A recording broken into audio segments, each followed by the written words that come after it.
Sorkar jalla kalashim nakarai ke bateng ban khang bat perking ya ke jingtai bat jingpen ya ke cook oven plan ha ke district east Chantia Hills.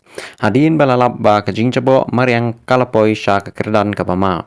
Kum ke jingpen banapat ba na ketanat forest and environment lamana ban seng thymmai ya kinu ke cook oven plan bat la perking ru ya ke jingpen ya ke unit ki badan dupa ha ke chaka industrial cluster kum ke su kilo bat tera kentup ru ya ka 10 kilometer ka buffer zone saudong kini kichaka.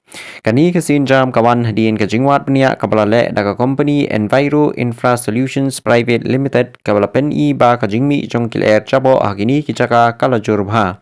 Ya kani ke kai pot la bishar penia ru da ka expert technical committee bat ke Meghalaya State Pollution Control Board.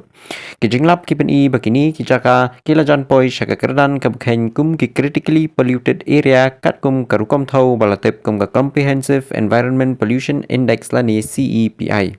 Kat kum gini kijing ai jingmut ke sorkar jalla kala hukum ya baro akikuk oven unit ki badon lupa bakin buat perking ya ki kendon balabo halor ka jingmi leher bat jabo.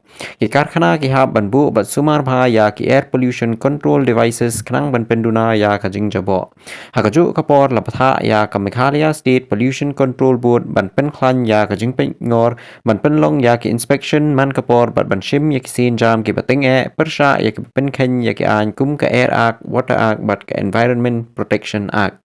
Shushu ka jingpen mana kalakdo ba ki karkhana ki hab ban pen roy ya ki green belt saudong ki unit bat ban shim ya ki lat ki lenti ki babyang ban telakam ya ka jingmil air chabo ka basapriang patba.